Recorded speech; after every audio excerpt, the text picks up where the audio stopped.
The reality of the matter is PlayStation is as third party can be. In fact, they kicked off this whole third party thing so hard. I almost feel like this is one area that Xbox lagged in. And the reality is here, MLB The Show is a PlayStation game. It doesn't matter what you say. They could have literally dropped the contract when MLB wanted to get more money, and they could have gone to make something else. Many people are saying, well, if they had dropped the license, they would not have been able to make an MLB game.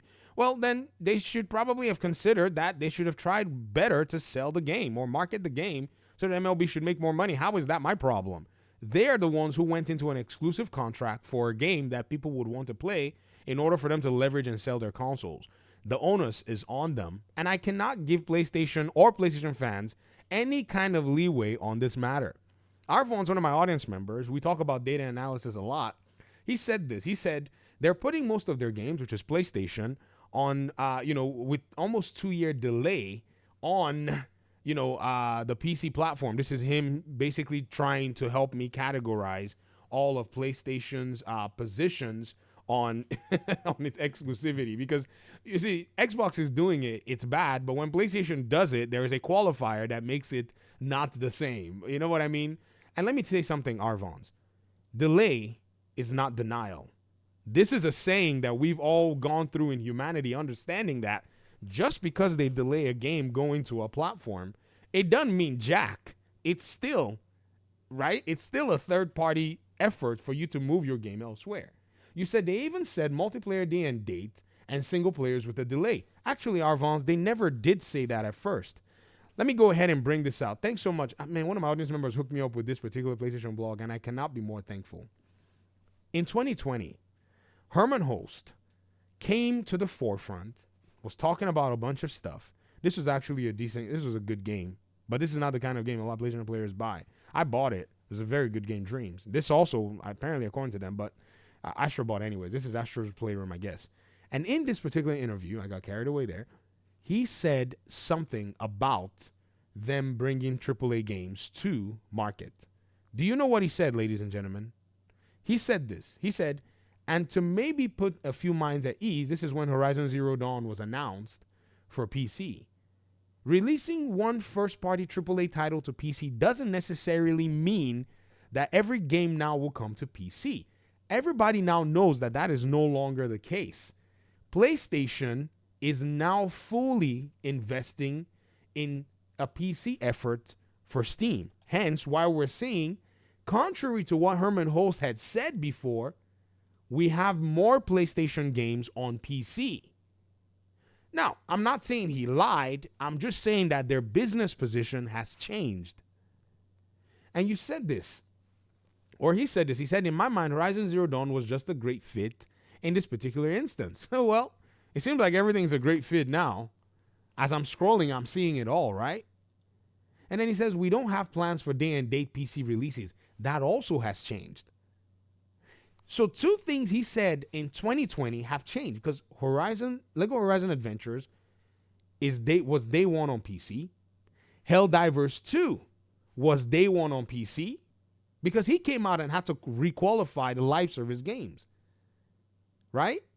Until Dawn remake was day and date, and Lost Soul Aside, which is coming pretty soon, is going to be day and date. So he has basically said two things here, and they've basically shifted in the whole business. So Arvons, I get where you're coming from, but it doesn't matter, because even MLB The Show is day and date. This is even a conversation about PC. The conversation about Xbox is that MLB The Show is a day one launch. So you coming to give a qualifier that they're doing most of their games with almost a 2-year delay doesn't even make a difference. Because at the end of the day, it's still going to land there. After they had said that all of them weren't coming, they're now bringing them all. So your statement here, it's no longer relevant anymore, because that position was not the official position for PC. It's a new position based on the market, forces. You said timed exclusivity from AAA games gives hardware value. How? Astrobot?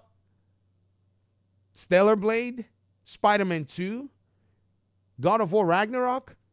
With 117 million units of PlayStation 4 consoles and about 40 million PlayStation 5 consoles, y'all only bought 15 million units on it.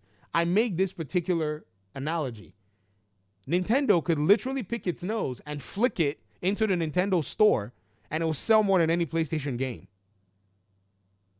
Now that is exclusivity that brings value, not what it is that you guys are over here trying to tout. You don't have the numbers to back this statement.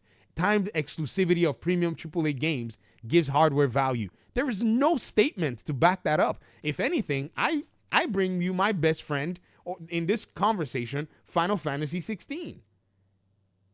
After all is said and done, Square Enix goes to its shareholders and says to them, "Oh, our sales are not satisfactory."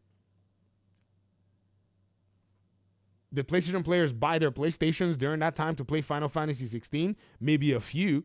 But whoever may have bought a bundle thought, I'm playing Call of Duty and maybe I'll get this game on the side. And that's basically it.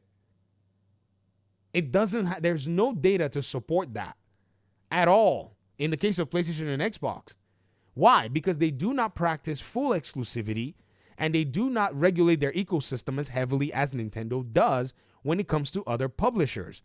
That's why you will never see a PlayStation that ever reaches Nintendo. And once Nintendo opens up its platform to others, it's never going to see that amount of success with Switch 2 anymore in terms of their individual software.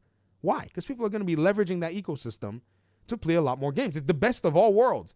I get a Nintendo console with all the games on there. I mean, think about it. They're going to build their libraries on there because they already probably have a Nintendo library.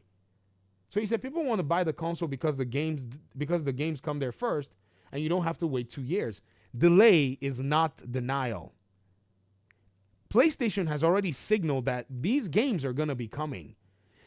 Last year alone, Kena Bridge of Spirits was another one. After all its timed exclusivity, it showed up on Xbox. Sifu showed up on Xbox. All these games are coming to Xbox because they've all basically been paid to be blocked. And many of these developers are looking and saying, we don't have enough cash. So we're backing out because they've reduced their addressable market. If anything, with Game Pass, they actually see a better way forward because they get money and they sell on all platforms. I will say here, Xbox exclusivity is the worst cannibalizer of game sales that we have right now in the gaming industry. Third-party exclusivity from PlayStation or from anybody. Third-party exclusivity from anybody is the worst cannibalization of sales that you can find right now. Because, and I say this, my reason is because you reduce the potential market that the game can reach. You hurt your brand, and now nobody knows where your next game is going to be, what your next game is going to be about. That's why Square Enix is running all over the place trying to get their Final Fantasy games to Xbox. Because they're going to make another Final Fantasy game. Who's going to play it? PlayStation players who didn't play it in the first place? They can't depend on you guys. They can't depend on y'all. 2 years is a lot of time. I think you don't take time exclusivity seriously. I don't. It's a joke.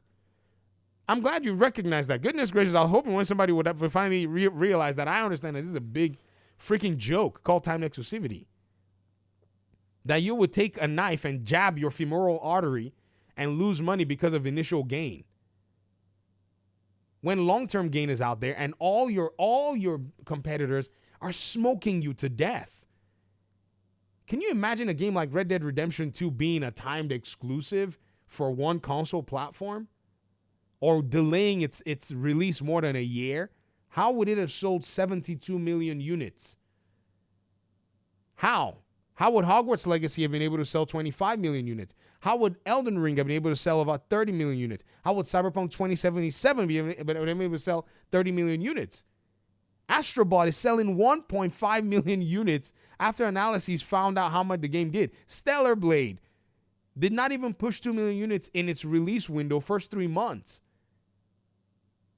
And somebody is going to come out here to tell me that I don't take time exclusivity. Why would I take it seriously? Even the third-party developers don't take time exclusivity seriously.